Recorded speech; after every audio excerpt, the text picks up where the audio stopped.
So, the tsunami eviction postponed. But before we continue with the real news, I like to start with something funny. Just look at those comments. I paid my rent for the last 18 months. I want a free check too, Joe.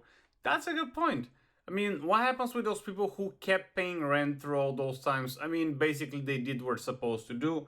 But those who didn't, there's not really any consequences for those people. I'm not saying they should throw them in jail, but I'm just saying they haven't been paying some people rent in 6, 7, 8, 12 months. Somebody gotta pick up the tab. And as we spoke last time, there's not really a program for the landlords. Kicking the can down the road is penalizing more people than ending evictions and foreclosures. That's another good point. And my favorite comment, Joe, every time when you say, let me make this clear. Look, I want to make it clear.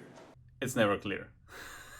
So let's get into the video. The Biden administration just announced last night on the 3rd of August a new limited moratorium banning home evictions for another 60 days. The previous temporary eviction ban expired a few days ago and I did a video on it on the 31st of July, exposing around 6 million people of risk of having nowhere to live. CDC issued this extension order for areas with high levels of COVID-19, covering about 90% of the nation's population. They also said that they will expand the protection to other areas if they see a rise in infections. According to an Aspen Institute study, around 7 million households are behind rent, and combined they owe more than $20 billion to landlords. But where does this leave the landlords? It's still unclear. As far as I read, this moratorium extension that is till the 3rd of October has some legal issues and challenges. For example, the National Apartment Association sued the government for quite some money, saying that,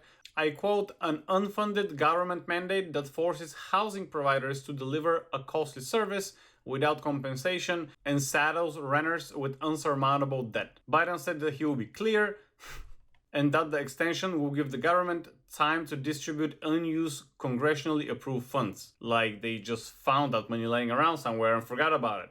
Come on, man. Please guys, don't dislike this video. I'm just delivering the information and kind of try to make it palatable with some stupid jokes. Sometimes it makes me sad of what I have to report, but this is what we have to deal with and what we're facing right now. Now, I just read that our awesome governor, Ron DeSantis, I love this guy. He said, I quote, CDC doesn't have the authority to impose eviction moratorium. I'll translate.